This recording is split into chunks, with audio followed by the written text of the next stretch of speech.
生呢是在1517年创作我的，但是呢，我本人是在1479年就出生啦，所以我今年已经543岁啦。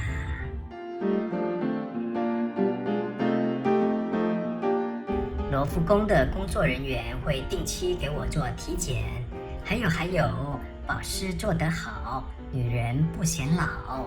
我家的空调都是恒温的，温度常年保持在21摄氏度。那么呢，我脸上的皱纹才不会越来越多。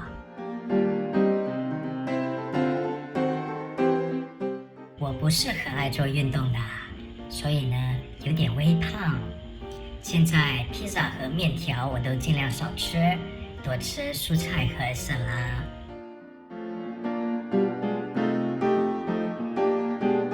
没错，我几乎都宅在家。自从我移民到法国之后，我只有出国3次。第一次是在1963年的时候，当时我到了美国进行展出。还有一次是在1974年的时候，那时候我到了俄罗斯还有日本进行展出。那之后呢，都没有离开过法国。你知道的，就那个人红是非多，曾经有人向我扔杯子，泼漆、泼硫酸，还有人拿着刀子想毁容我，这就是我很少出门的原因。现在我家的窗户都安上了防弹的玻璃，就是怕被人攻击。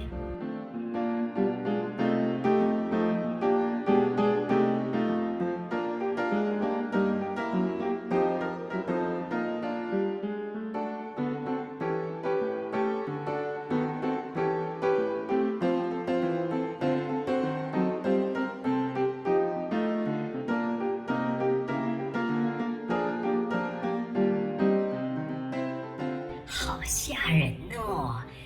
就是1个多月前的事儿。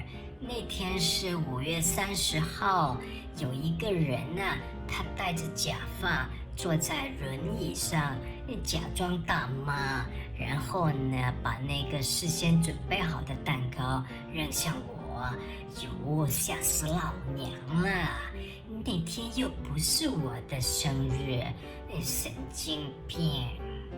我是很专业的，全程都保持微笑，其实心里是慌的一笔。那个变态呢，还想在我家窗户涂抹上蛋糕，后来我的保安就把他给赶走了，只是虚惊一场。现在我看到蛋糕就觉得恶心。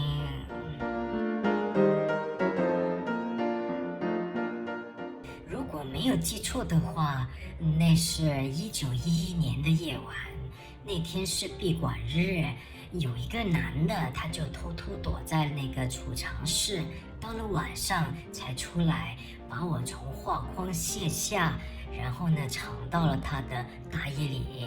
那时候的安保啊，很差的，他就这样大摇大摆的把我从罗浮宫给带走了。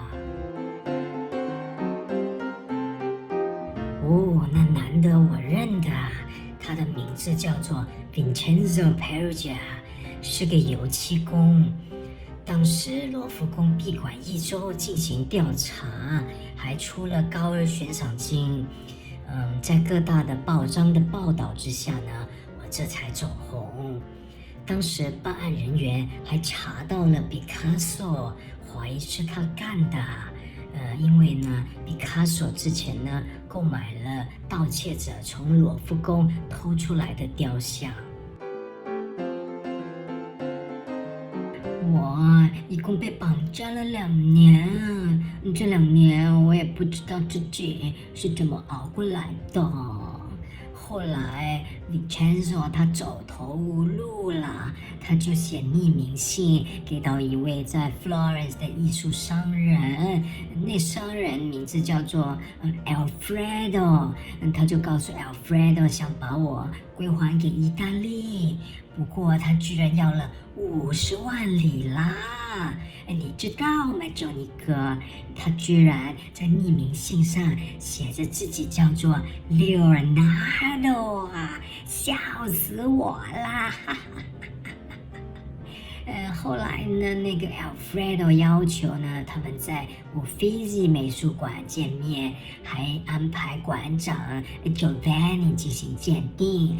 那他们呢就偷偷的报了警，然后呢，他就在那个酒店交易的时候被警方逮捕啦。我这才重见天日。重罚？呵呵，你们听我说，当时Vincenzo在法庭上告诉法官，他是因为对我一见钟情才绑架我的。我呸！一见钟情，癞蛤蟆想吃天鹅肉。你们觉得我会看上他吗？他还告诉法官说什么不愿意看到那么多意大利的艺术品流落他国，他不是在盗窃，而是在把国宝归还给祖国。呵，你们知道的，意大利人除了足球，最喜欢讨论的就是爱国主义，还有爱情。所以呢 ，Vincenzo 得到很多意大利人的支持，最后他只被判刑7个月。哇，气死我啦！呵，我以为经过这个事件，我能够顺利的回归到祖国的怀抱，结果意大利议会开会决定将我归还给法国啊！呵，这天理何在？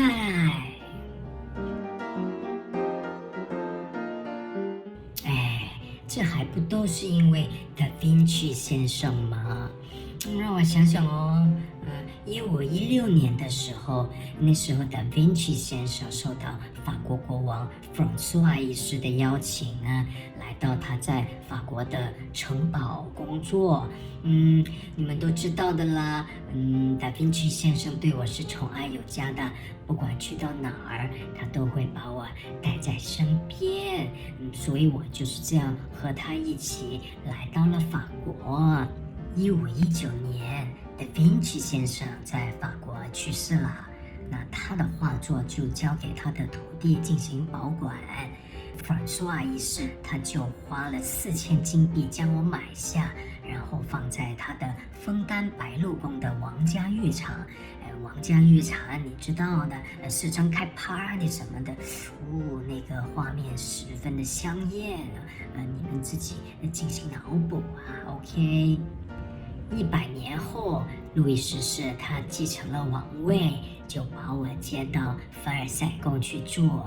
再后来是来到1804年，那个拿破仑上位了，那就把我占为己有，然后挂在他的卧室里头孤芳自赏。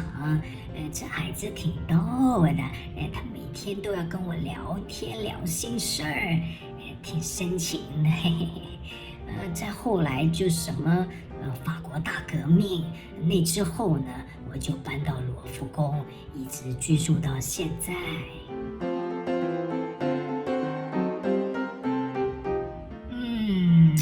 该怎么说呢？让我想想哟。达芬奇先生，我觉得他真的是一位很有才华的艺术家，但是他的才华已经远远超越了艺术家的范畴呢。他聪明，有创意，有想法，还有他画美女还真的是有一手。虽然我觉得他不是很帅啦，不过他那个大胡子还是挺性感的。他还会设计什么解剖机械呀，还有什么什么工程之类乱七八糟的，我完全看不懂啊！早知道他那么厉害，我应该叫他帮我们家设计那个什么洗衣机、空调电冰箱什么之类的，那才有用嘛，对不对？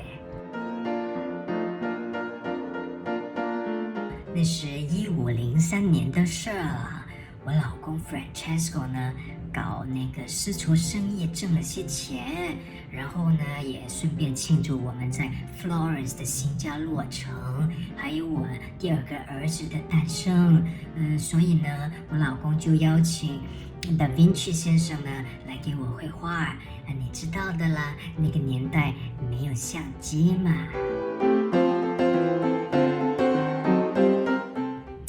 这我就不太清楚了。反正我男人不差钱，但是Da Vinci 先生画的是超级的慢，画了好久也没画完。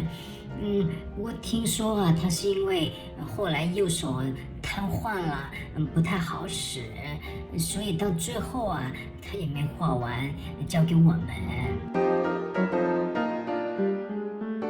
我们一共有5个孩子，他们叫 Piero、Piera、Camilla、Marietta， 还有一个叫 Andrea。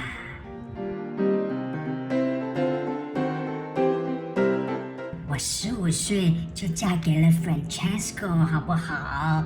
那个时候没有电视，没有手机，没有互联网，很少娱乐的。你懂的。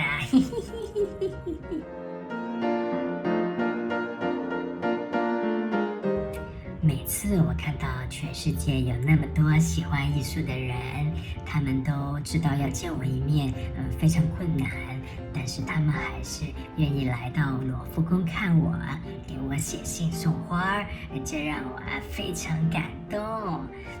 我建议大家有机会多接触电影、音乐、舞蹈、绘画什么之类的，看不懂也没事的，主要就是提升灵感，感悟生命，还有别老想着挣钱，应该停下脚步，感受生命的美。